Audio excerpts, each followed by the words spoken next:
Story நேரம் தமிழ் வியூவர்ஸ்க்கு hi. Legend of female ஜெனரலோட 16வது எபிசோட்ல என்ன ஆக போகுதுன்னு தான் இன்னைக்கு இந்த வீடியோல பார்க்க போறோம். லாஸ்ட் எபிசோட்லயே இந்த பிரைம் மினிஸ்டர் சாயை எப்படியாவது கொன்னுடு அப்படின்னு அவனுக்கு வேண்டிய இன்னொரு ஆள் கிட்ட சொல்லி வச்சிருந்தான். அதோட தான் முடிஞ்சது. இந்த எபிசோட்ல ஹியா ஷாவ்ஜுவோட சேர்ந்து அப்புறம் டாடா லீசு 4 பேரும் இந்த புது ஊருக்குள்ள சுத்தி வந்துட்டு இருக்காங்க. கரெக்டா லீசு வரான். இங்க இருக்கிற பொண்ணுங்கெல்லாம் உன்னை பார்த்து வாயை பொளக்கணும்னா ஷாவ்ஜு உனக்கு புது ட்ரெஸ் வாங்கி கொடுக்க சொல்லு அப்படின்னு சொல்ல உடனே ஷாவ்ஜு வாயை மூடு அப்படின்னு லீசுவ கத்த வரான். புது ட்ரெஸ் அப்படின்னு ஹியா கேட்டுறா. வா போலாம் அப்படின்னு ஷாவ்ஜு ஹியாவை கூட்டிட்டு உள்ள போறான். லீசு சிரிச்சுட்டே டாட்டாவை பார்த்து அவங்க கூட போக வேண்டாம், நம்ம வேற இடத்துக்கு போலாம் அப்படின்னு தனியா அவளை கூட்டு போயிடுறான். ஷாவ்ஜு ஹியாவை ஒரு பெரிய ட்ரெஸ் கடைக்கு கூட்டு போக வாங்க வாங்க எந்த ட்ரெஸ் வேணா பாருங்க அப்படின்னு சொல்லிட்டு அந்த கடைக்காரர் கூட்டு போய் காட்டுறாரு. ஹியா பாத்துட்டு இருக்கும் போது ஷாவ்ஜு நேரா போய் உட்காந்துக்கிறான். புக்கு படிச்சுட்டு இருக்கான். அவன் பாட்டுக்கு அங்க உட்காந்து அப்ப ஒரு பொண்ணு உள்ள வரா. இந்த ஊரோட சென்சாரோட ஒரே பொண்ணா அவ உள்ள வந்து ஷாவ்ஜுவை பார்த்து அடுத்த செகண்டே அவனோட அழகுல மயங்கி போயிட்டு வேணும்னே கையில கர்ச்சிவ அவன் கிட்ட போடுற மாதிரி போட்டு நடிக்கிறா அவன் எடுத்து கொடுக்கட்டும்னு. ஆனா ஷாவ்ஜு கண்டுக்காம உட்காந்துருக்க. சாரி கீழே விழுந்துருச்சா அப்படின்னு அவளே வந்து பக்கத்துல வந்து பேசிட்டு இருக்கா. ஹியா அதை பாத்துட்டு இருக்கா. எனக்கு அந்த ட்ரெஸ் நல்லா இருக்கான்னு பாருங்க அப்படின்னு வேணும்னே கொஞ்சம் கத்தி கேட்க ஆரம்பிக்க உனக்கு எது வேணா எடுத்துக்கோ அப்படின்னு ஷாவ்ஜு சொல்லிடுறான். இதை பார்த்து அந்த சென்சார் பொண்ணுக்கு செம்ம கடுப்பாகுது. எனது இவளுக்கு இவ்வளவு அழகான ஒரு பையன் புருஷனா அப்படின்னு சொல்லிட்டு இங்க பாருங்க அவ பாக்குற அந்த ட்ரெஸ் நான் எடுத்துக்கிறேன் அப்படின்னு வேணும்னே போட்டிக்கு எடுத்துட்டு இருக்கா. ஹியா எந்த ட்ரெஸ்ல எல்லாம் கை வைக்கிறாளோ அதெல்லாம் நான் எடுத்துக்கிறேன் அப்படின்னு சொல்லிட்டு இவ வைக்க ஆரம்பிக்க ஹியா கடைக்காரங்க கிட்ட வேற ஏதாவது நல்ல ட்ரெஸ் இருக்கா அப்படின்னு கேக்குறா. உள்ள போங்க ஸ்பெஷல் ட்ரெஸ் எல்லாம் இருக்கு அப்படின்னு கடைக்காரர் சொல்றாரு. ஹியா நேரா உள்ள போக உங்க பேர் என்னங்க அப்படின்னு சென்சார் பொண்ணு நேரா ஷாவ்ஜுட்ட வந்து கேட்க ஷாவ்ஜு கண்டுக்காத மாதிரியே உட்கார்ந்துருக்கான். அந்த பொண்ணுக்கு டபுள் அவமானம் ஆயிடுது. ஹியா நேரா உள்ள வரா. ஆனா அதே நேரம் இந்த சென்சார் பொண்ணு உள்ள வந்துடுறா. ஹியா ஒரு ட்ரெஸ்ஸ பார்த்து நான் எடுத்துக்கிறேன்னு சொல்ல அந்த ட்ரெஸ்ஸ நான் எடுத்துக்கிறேன் அப்படின்னு சென்சாரோட பொண்ணு சொல்லிக்கிட்டு இருக்கா. ஹியா பாக்குறா. சரி ஓகே வேற ஏதாவது ட்ரெஸ்ஸ பாக்கலான்னு இந்த ரேக்ல இருக்கிற எல்லா ட்ரெஸ்ஸையும் சொல்ல இந்த ட்ரெஸ்ஸை நாங்களே எடுத்துக்கிறோம் அப்படின்னு அந்த பொண்ணோட வேலைக்கார பொண்ணு சொல்லிட்டு இருக்கா. இவங்க எல்லாத்தையும் இதையே எடுத்துக்கிறாங்களா, எல்லாத்தையும் இவங்களுக்கு இப்பயே பார்சல் பண்ணி கொடுத்துருங்க அப்படின்னு ஹியா வேணும்னே எல்லாத்தையும் எடுத்துக்கிறேன்னு சொல்லி இந்த பொண்ணை நிறைய செலவு பண்ண வச்சு மாட்டி விட்டுட்டு இருக்கா. யாருன்னு தெரிஞ்சுதான் இப்படி பேசுறியான்னு அந்த சென்சார் பொண்ணு கத்த ஆரம்பிக்க ஷாவ்ஜு உள்ள வந்துடுறான். என்ன ஆச்சு என்ன சத்தம் அப்படின்னு. உடனே இந்த சென்சாரோட பொண்ணு இங்க பாருங்க உங்க ஒய்ஃப் என்ன பண்ணாங்கன்னா அப்படின்னு கம்ப்ளைண்ட் பண்ண ஆரம்பிக்க என் ஒய்ஃப் சொல்றத பத்தி மட்டும் தான் நான் நம்புவேன், வேற யாரு சொல்றத பத்தியும் எனக்கு எந்த கவலையும் கிடையாது அப்படின்னு அவளை திரும்பியே பார்க்காம சொல்ல ஹியா சிரிச்சுட்டே உள்ள வரா. ஒரு Dress ரொம்ப ரொம்ப அழகா உள்ள ரெடியா இருக்கு. இந்த ஒரு Dressோட காயின் விலையே 100 காயின்ங்க அப்படின்னு கடைக்காரர் சொல்ல ஹியா பார்த்துட்டு அவ்வளவு காயினா நிறைய விலையா இருக்கே அப்படின்னு சொல்லிட்டு இருக்கா. ஷாவ்ஜு பாக்குறான். என் பொண்டாட்டிக்கு பிடிச்சதுன்னா அவளுக்கு இப்பவே இதை பார்சல் பண்ணிருங்க அப்படின்னு சொல்லிடுறான். ஆனா அதை வாங்கலாம் அப்படின்னு சொல்லிட்டு அந்த சென்சார் பொண்ணு ட்ரை பண்றா. ஏற்கனவே நம்ம நிறைய வாங்கிட்டோம், இதுக்கு மேலையும் வாங்கினா உங்க அப்பா திட்டுவாருன்னு சொல்ல என் பொண்டாட்டி சந்தோஷத்துக்கு முன்னாடி காசெல்லாம் ஒரு மேட்ரே கிடையாது, இது அவளுக்கே கொடுங்க அப்படின்னு ஷாவ்ஜு எக்ஸ்ட்ராவா 2 பிட்ட வேற போடுறான். ஹியாவே பார்த்து பல்ல காட்ட ஆரம்பிக்கிறா. இங்க ஹியாக்கும் ஷாவ்ஜுக்கும் அந்த சொந்தக்காரங்க வீட்டுக்கு வந்திருக்காங்கல்ல அவங்கள வரவேற்கிறதுக்காக அந்த சொந்தக்காரர் ஒரு பெரிய ட்ரீட் ஒண்ணு வச்சிருக்காரு. எல்லாரும் வந்திருக்காங்க. அந்த சென்சாரோட பொண்ணு இருக்கால அவ ஃப்ரெண்ட்ஸ் எல்லாம் கூட வந்திருக்காங்க. அவங்க எல்லாம் ஹியா யாருன்னே தெரியாம ஹியாவை பத்தி தான் பேசிட்டு இருக்காங்க. அந்த பொண்ணு பாவம் தூரத்து ஊர்ல இருந்து வந்திருக்கா. அது ஒரு வில்லேஜ். இங்க இருக்கிற நம்மளோட ட்ரெஸ் எல்லாம் பார்த்து அவ மயங்க போறா, எப்படியும் சுமாரா தான் ட்ரெஸ் பண்ணிட்டு வருவா அப்படின்னு பேசிட்டு இருக்காங்க. ஆனா ஹியா இப்ப காஸ்ட்லியா ஒரு ட்ரெஸ் வாங்கினால அந்த ட்ரெஸ்ஸோட உள்ள வரா. இது இவதான் ஹியாவா அப்படின்னு அந்த சென்சார் பொண்ணு பாத்துட்டு இருக்க. ஹியாவும் ஷாவ்ஜுவும் வராங்க. சுத்தி இருக்கிற எல்லாரும் அசந்துடுறாங்க. இந்த பொண்ணு என்ன இவ்வளவு அழகா இருக்கா அப்படின்னு. அதுல இந்த சென்சாரோட பொண்ணு பாத்துட்டு மூஞ்ச திருப்பிட்டு போய் உட்காந்துக்க ஹியா சொல்றா ஷாவ்ஜுட்ட, உன்னை யாரையா இவ்வளவு அழகா இருக்க சொன்னது, உன்னால எனக்கு கெட்ட பேரு அப்படின்னு சொல்லிட்டு அமைதியா உட்காந்துருக்கா. ஷாவ்ஜு சிரிக்க ஆரம்பிக்கிறான். வேணும்னே ஹியா இருக்காளே மத்தவங்க எல்லாம் அவளை பார்த்து பொறாமப்படுறாங்கன்னு தெரிஞ்சு என்னங்க எனக்கு கொஞ்சம் சூப்பு கொத்தி கொடுக்குறீங்களா அப்படின்னு வேணும்னே கொஞ்சம் கேட்க ஷாவ்ஜுவும் கொடுக்குறான். இதை பார்த்துட்டு இந்த சென்சார் பொண்ணு செம்ம கடுப்பாகிறா. கையில ஒரு வைன் கிளாஸ் எடுத்துட்டு ஹியாட்ட வந்துட்டு பப்ளிக்ல கூட உங்க புருஷன்ட்ட கொஞ்சம் பேசுறது கொஞ்சம் டீசென்டா இல்ல தானே அப்படின்னு நக்கலா கேட்க ஆரம்பிக்க உங்களுக்கு இன்னும் கல்யாணம் ஆகலன்னு நினைக்கிறேன், அதான் காதலோட எப்படி புருஷன்ட்ட பேசுறதுன்னு தெரியாம இருக்கீங்க, இல்ல கல்யாணம் ஆனாலும் புருஷன் உங்ககிட்ட சொல்லுன்னு பேசணும்னு ஆசைப்படுறீங்களான்னு ஹியா அடுத்த கேள்வி கேட்கிறா. இல்ல என்னதான் இருந்தாலும் ஒரு பொண்டாட்டியோட கையில தான் புருஷனோட மரியாதை இருக்குன்னு சொல்லிட்டு ஓரமா போய் உட்காந்துக்க நல்லா அசிங்கப்பட்டாடான்னு ஷாவ்ஜு சிரிக்க ஆரம்பிக்கிறான். எப்படி என்ன பார்த்து திட்டிட்டு போறா பாரு அப்படின்னு ஹியாக்கு செம்ம கடுப்பா இருந்துட்டு இருக்கு. ஷாவ்ஜு சிரிச்சுட்டே பரவாயில்ல போனா போது அப்படின்னு சொல்ல அங்க ஒரு பொண்ணு வரா. அவ நான் நல்லா மியூசிக் இன்ஸ்ட்ருமெண்ட் வாசிப்பேன் வாசிச்சு காட்டுறா. அப்ப மத்த எல்லாரோட கண்ணும் ஹியா கிட்ட வருது. வேணும்னே இந்த சென்சாரோட பொண்ணு ஹியா சூப்பரா வாசிப்பாங்கன்னு எல்லாரும் சொல்லி கேள்விப்பட்டிருக்கேன், இப்ப அவங்களே வந்திருக்காங்க வாசிச்சு காட்டலாம்லன்னு சொல்ல ஷாவ்ஜு போ நீ கத்துக்கிட்டல அந்த வித்தையை யாருக்குன்னு சொல்றான். இல்ல நான் ரொம்ப கேவலமா வாசிப்பேன், இந்த பொண்ணு கண்டிப்பா என்ன அசிங்கப்படுத்துவா, என்னங்க எப்படியாவது என்ன காப்பாத்துங்க அப்படின்னு வேணும்னே கொஞ்சம் ஆரம்பிக்கிறா. ஷாவ்ஜு ஒழுங்கா போயிரு அப்படின்னு திட்ட ஆரம்பிக்க ஆனாலும் ஹியா விடுற மாதிரி தெரியல. ஷாவ்ஜு பாக்குறான், வேகமா திரும்பி, இல்ல சாரி, என் ஒய்ஃப் ரொம்ப அழகா வாசிப்பாளா, அதுல நான் நிறைய தடவை வாங்கி போயிருக்கேன், அதனால என்ன தவிர வேற யார் முன்னாடியும் வாசிக்க கூடாதுன்னு சொல்லிட்டு நான் அவகிட்ட ப்ராமிஸ் வாங்கிட்டேன், வேணா ஒண்ணு பண்ணலாமா, என் ஒய்ஃப்க்கு பதிலா நான் உங்களுக்கு வாசிச்சு காட்டுறேன் அப்படின்னு சொல்றான். உடனே பயங்கரமா கடுப்பாயிடுறான் அந்த சென்சார் பொண்ணும். என்கிட்டயே இன்ஸ்ட்ருமெண்ட் இருக்கு, அதுலதான் நான் வாசிப்பேன் அப்படின்னு ஷாவ்ஜு சொல்றான். பார்த்தா ஹியா வாங்கி கொடுத்தால அந்த இன்ஸ்ட்ருமெண்ட் வருது, இது நம்ம வாங்கி கொடுத்ததாச்சே அப்படின்னு ஹியா பாத்துட்டு இருக்கா. ஷாவ்ஜு இறங்குறான், போயிட்டு அழகா மியூசிக் வாசிக்க ஆரம்பிக்கிறான்.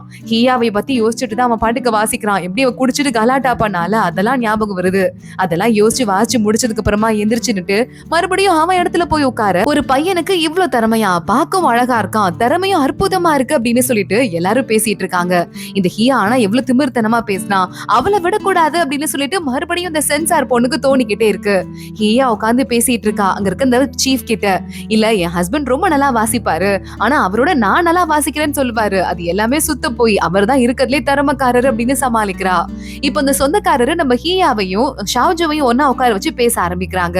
உன்னை பார்க்கும்போது உங்க அப்பா முகச்சாடு தெரியுதுப்பா, ஆனா உன்னோட கேரக்டர்லாம் கிட்டத்தட்ட என்ன மாதிரி இருக்கு, எனக்கு ரொம்ப சந்தோஷமா இருக்கு அந்த அங்கிள் சொல்ல ஹியா லைட்டா வலிஞ்சிட்டு சிரிச்சிட்டு இருக்கா.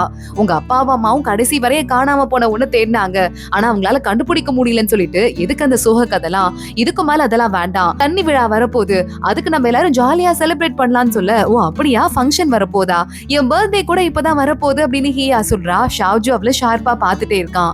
உடனே ஹியா திருன்னு முழிக்கிறா. ஆஹா, தப்பா பர்த்டேவை பத்தி சொல்லிட்டோமோ, நம்ம ஆம்பளையா இருக்கும் போது வேற பர்த்டேல கொடுத்துருந்தோம் அப்படின்னு யோசிக்க ஆரம்பிக்கிறா. அதுக்குள்ள அங்க லேடிஸ் எல்லாம் வராங்க. ஹியா எங்க கூட வாமா அப்படின்னு அவள அங்க இருந்து கூப்பிட்டுக்கிறாங்க.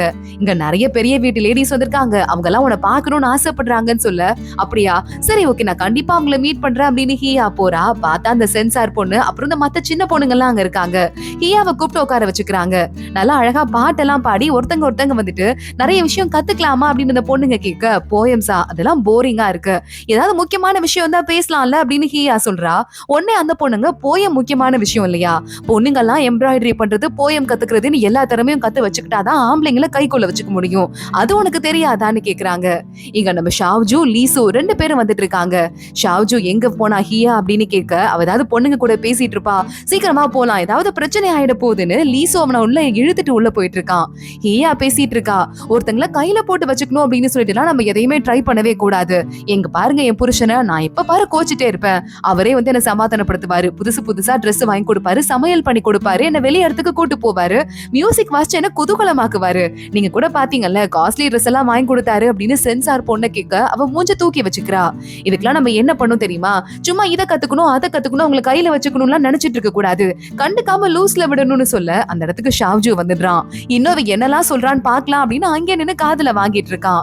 அப்போ புருஷனை கல்யாணம் பண்ணிக்கிட்டா கைக்குள்ள வச்சுக்கிறதுக்கு அவரை நல்லபடியா பாத்துக்கணும் அப்படிதானே எல்லாரும் சொல்லுவாங்க, நீ என்ன கண்டுக்க கூடாதுன்னு சொல்லிக்கிட்டு இருக்க அப்படின்னு சென்சார் பொண்ணு கேக்குறா.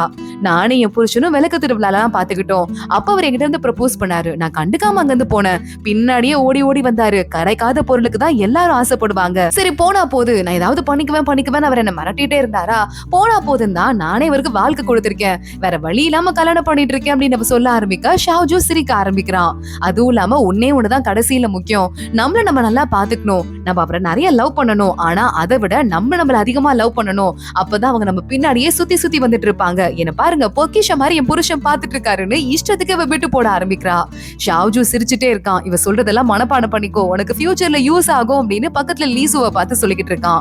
வெக்கமா இல்ல, புருஷனை பின்னாடியே அலைய விடணும்னு சொல்லிக்கிட்டு இருக்க அப்படின்னு அங்க சென்சார் பொண்ணு கேட்க, ஏன் உனக்குன்னு சுயமரியாதை இல்லையா, ஒரு ஆம்பளை பின்னாடியே நீ அலைஞ்சிட்டு இருப்பியா, பொண்ணா இருந்தாலும் சரி எப்பவுமே அடைஞ்சு கிடக்க கூடாது, நம்ம அறிவை வந்து விசாலமாக்கிக்கணும், உன்ன மாதிரி இந்த போயம் படிக்கிறது அப்புறம் எப்படி எம்ப்ராய்டரி போடுறது அதை மட்டும் நான் கத்துக்க மாட்டேன், நிறைய டிராவல் பண்ணிருக்கேன், நிறைய வாசிப்பேன், ஆம்பளைங்க என்னெல்லாம் புக்கு படிக்கிறாங்களோ அதெல்லாம் படிப்பேன், என் புருஷனும் நானும் சேர்ந்து என்ன மாதிரி தர்மா ஓவியம் எல்லாம் பாத்திருக்கோம் அந்த மாதிரி அப்படின்னு ஏதோ சொல்ல வர அதுக்குள்ள ஷாவ்ஜு கத்திடுறான். ஹியா என்ன பண்ணிட்டு இருக்க, இங்க இருந்து போலாமா அப்படின்னு கேக்குறான். என்னை விட்டு அவர் பிரிஞ்சே இருக்க மாட்டாரு, சாரி அப்படின்னு ஹியா போயிடுறா. நேரா ரூம்குள்ள போயிட்டு பொம்பளை வேஷம் போடுறது எவ்வளவு கஷ்டமா இருக்கு, என்னால முடியலப்பான்னு சொல்ல, பொம்பளை வேஷம் போடுறியா, நீ உண்மையாவே பொம்பளைன்னு உனக்கு மறந்து போயிடுச்சா அப்படின்னு ஷாவ்ஜு கேக்குறான். சாரி நான் கொஞ்சம் ஓவரா பண்ணிட்டேன்ல, சாரி அப்படின்னு அவ சொல்லிக்கிட்டு இருக்கா. இல்ல அது பரவாயில்ல, ஆனா ஒன்னே உன்னை ஞாபகம் வச்சுக்கோ அப்படின்னு ஷாவ்ஜு அவளை தனியா கூட்டு போறான். அங்க பார்த்தா கொஞ்சம் சாப்பாடெல்லாம் இருக்கு. ஹை, நம்ம ரெண்டு பேரும் இப்பதானே சாப்பிட்டோம், எதுக்கு சாப்பாடுன்னு ஹியா கேக்குறா. நீ டீசென்டா சாப்பிடணும்னு யோசிச்சு சாப்பிடவே இல்ல, அதான் ஏற்பாடு பண்ணேன்னு ஷாவ்ஜு சொன்னதும் நல்லா பல்ல காட்டிட்டு ஹியா உட்காந்து சாப்பிட ஆரம்பிக்கிறா. உன் பர்த்டே இப்ப வரப்போதா, ஆனா வந்துட்டு சம்மர்ல தானே உனக்கு பர்த்டே, நீ ரெஜிஸ்ட்ரியில கொடுத்திருந்தேன்னு சொல்ல சும்மா நான் சொன்னேன், அப்பதான் ஏதாவது கிஃப்ட் கொடுப்பாருல அவரு, அதை வச்சு நல்ல காசு கலெக்ட் பண்ணலாம்ல அப்படின்னு ஹீயா சமாளிக்கிறா. ஷாவ்ஜுக்கு பொய்யும் தெரியுது, சிரிக்கிறான். அதுக்குள்ள ஷாவ்ஜுவோட அசிஸ்டன்ட் வந்துடுறான். எந்த இடத்துல சாய் இருக்கான்னு தெரிஞ்சிருச்சுன்னு சொல்ல நானும் வரேன்னு ஹீயா கிளம்புறா. நீ இங்கே இரு, வர வேண்டாம், எல்லாரும் சந்தேகப்படுவாங்க, பார்த்து போயிட்டு வரோம் அப்படின்னு சொல்லிட்டு அங்க நம்ம ஷாவ்ஜு மட்டும் கிளம்புறான் அசிஸ்டன்ட கூட்டிட்டு. சாய் தப்பிச்சு ஓடிட்டு இருக்கான். அங்க ஒரு இடத்துல எல்லாரும் தப்பிச்சு போயிட ஒருத்த மட்டும் கால் முடியாதவன் இருந்தான், அவன் மட்டும் இறந்து போயிட்டான் அப்படின்னு சொல்லிட்டு இருக்காங்க. அதாவது சாய் இறந்து போன மாதிரி சாயே ஒரு பில்டப் கொடுத்து அங்க இருந்து தப்பிச்சு போயிட்டு இருக்கான். அந்த இடத்துக்கு ஷாவ்ஜு வரான். கண்டிப்பா அவன் எங்கேயோ ஒளிஞ்சிருக்கான். நல்லா அவனை வந்து இறந்து போன மாதிரி ஃபேக்கா ஒன்னு செட் பண்ணி வச்சிட்டு இருக்கான். அவனை கண்டுபிடிக்கணும் அப்படின்னு சொல்லிட்டு ஷாவ்ஜு அங்க இருந்து கிளம்ப சூஷாவும் அவன் அசிஸ்டன்ட்டும் வந்துடுறாங்க. கண்டிப்பா சாய் இந்த ஊருக்குள்ளதான் இருக்கணும், தேடலாம் அப்படின்னு கிளம்பிட்டு இருக்காங்க. அப்பன்னு பார்த்த ஒரு ஆள் வந்து இந்த இடத்துக்கு அங்க இருக்கிற ஆளை கொல்றதுக்கு வரான். அதாவது சூஷாவை கொல்றதுக்கு வரான். அசிஸ்டன்ட் பொண்ணு வந்து காப்பாத்துறா. ஆனா தள்ளி விட்டு நேரா கொல்றதுக்காக போயிட சூஷாவோட பேட்ச் தெரியுது. அதுல அவன் பேரை பார்த்துட்டு அந்த ஆள் அங்கிருந்து கிளம்பிடுறான். என் பேரை பார்த்தது எதுக்கு அவன் அங்கிருந்து கிளம்பணும், யாரா இருக்கும் அப்படின்னு சூஷா யோசிச்சுட்டு சரி ஓகே முதல்ல நம்ம இங்க இருந்து போலாம் அப்படின்னு அசிஸ்டன்ட் கூட்டிட்டு கிளம்புறான். அதுக்குள்ள சாய் ஒரு பாலடைஞ்ச வீட்டுக்கு போயிட்டு உள்ள ஒளிஞ்சிட்டு இருக்க. அங்க வர நம்ம ஷாவ்ஜுவோட அசிஸ்டன்ட் உள்ள போலாமா இங்க ஏதாவது தேடலாமா அப்படின்னு பாத்துட்டு இருக்கான். அதோட தான் இந்த எபிசோட் முடியுது. அடுத்தடுத்து என்ன ஆக போகுது தொடர்ந்து பார்க்கலாம். இந்த வீடியோவை லைக் பண்ணிக்கோங்க, மறக்காம நம்ம சேனலுக்கு சப்ஸ்கிரைப் பண்ணிட்டு பெல் ஐக்கனையும் கிளிக் பண்ணிக்கோங்க. அடுத்த வீடியோல பார்க்கலாம். அது வரைய பாய்.